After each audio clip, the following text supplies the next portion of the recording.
We've got some pretty incredible news today with Final Fantasy XVI DLC getting an update, a Grand Theft Auto 6 trailer getting an official date coming this Tuesday, which is very exciting, some new PlayStation partnerships, and a lot more, which we're going to discuss in this video. Timestamps will be below. But before we get into that, if you guys could do me a huge favor, like the video, subscribe if you're new, and share the video to keep the community informed.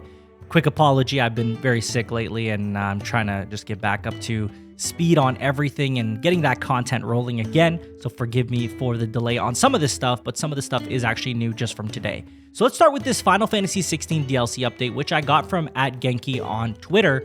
And FF16's director Hiroshi Takai said that in the FF16 DLC, we'll be able to experience the darkness and mystery of Clive's story. In quotes, these 2 episodes will allow you to learn about the world of Final Fantasy XVI in more detail and experience the darkness and mystery of Clive's story. We will also include new strong enemies and elements to make battles more enjoyable. Please look forward to it. Now, it's quick to note that there are multiple gaps in time, but I think the darkest time in Clive's life would be between the prologue and Chapter 1. For those who have not played the game, there will be minor spoilers here that I'm going to talk about, so quick chance for you to just fast forward or move on to the next topic.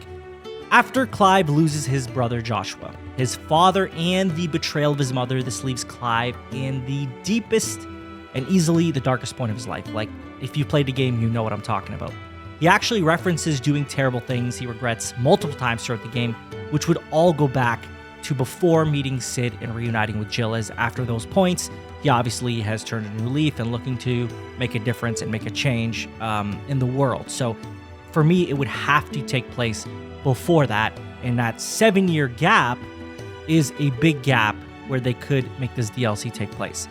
That's kind of the first thing that I think of.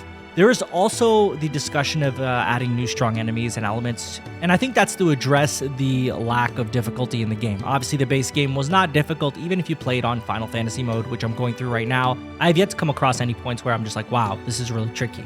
Like, it all kind of just is a one-time effort, or maybe a 2-time effort, but typically I'm getting through it pretty easily. So I feel like the address on difficulty is awesome. I hope that does make a difference. But most importantly, this DLC of the story is really intriguing to me. I want to know what happened at those points, if that is when it takes place. And I feel like they're going to do a great service for us players who are very invested in the story, right? So to me, this is exciting stuff, and I'm excited to hear more about this. I hope we see something at the Game Awards, but I don't know for sure if that'll be the case. Now, next we're talking about Xbox going third party. The Xbox CFO Tim Stewart said, "It's a bit of a change of strategy not announcing anything broadly here, but our mission is to bring out first-party experiences and subscription services to every screen that can play games." Stewart said that this means smart TVs, that means mobile devices, that means what we would have thought of as competitors in the past like PlayStation and Nintendo. So this has been a long time coming from Microsoft. I think that they admitted defeat in the console race against Nintendo and PlayStation, and it's very evident that they did that with Redfall's failure when Phil Spencer went on the Kinda Funny Xcast, and he said himself that they can't out-console PlayStation and Nintendo. They cannot do the games that they are doing. So this has been very much a situation that has been on the horizon, and it shouldn't really shock too many people. But Xbox may make another generation of hardware, I think, but it's clear that their efforts will be going into Game Pass, the PC market, and pushing their games everywhere imaginable. And this is just what they need to do to stay afloat and become the most profitable that they can. Before this generation started, I said that this is pretty much where I believe they were going, and as time passed, Microsoft has made it crystal clear they are no longer in the console business, but the services business. Now, next we are talking about something that broke today. Grand Theft Auto 6's Trailer 1 date, and has been revealed through their official Twitter, stating GTA 6 Trailer 1 Tuesday, December 5th at 9 a.m. ET. Right off the bat, I see that it's stated as Trailer 1, which immediately implies they intend to release more trailers, possibly to reveal more features and story details, which is pretty standard as far as video game marketing goes. It goes without saying that this is probably going to be the biggest game to launch in the history of video games, and I'm very curious to see how they have evolved and if they can meet the hype and expectations after over a decade of GTA 5. I'll definitely follow up once we have the trailer out, so I'll tell you what I think of it and everything and what's being expected based on the trailer. Now, next, we're talking about the new PlayStation partnerships. We're talking about 2 of them here. First, we're going to talk about Sony Interactive Entertainment and NCSoft, and how they announced on Tuesday that the pair of companies have entered into a strategic global business partnership which will see both companies collaborate in a variety of ways. In quotes, this partnership with SIE is the beginning of our efforts to build various synergies together, utilizing both companies' core competencies, technological capabilities, and expertise. President and CEO of NCSoft added that we will deliver a new and enjoyable experience to our audience across and beyond genres and regions. Jim Ryan said, partnering with NCSoft advances our strategy to expand beyond console and broaden PlayStation's reach to a wider audience.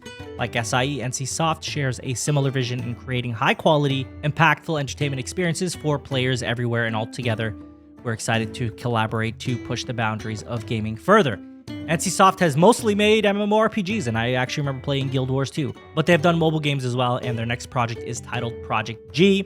It's hard to say exactly what this means going forward, but I'm interested to see where they take this partnership. Could be a very fruitful one, but time will tell. Another partnership that they have made is with the Stellar Blade developer ShiftUp. They reportedly formalized an agreement with SIE to become its first Korean second-party studio. Sony had previously signed an agreement to publish Stellar Blade exclusively on the PS5, but the report of the second-party development contracts come from Korean news site GameChosun.co.kr.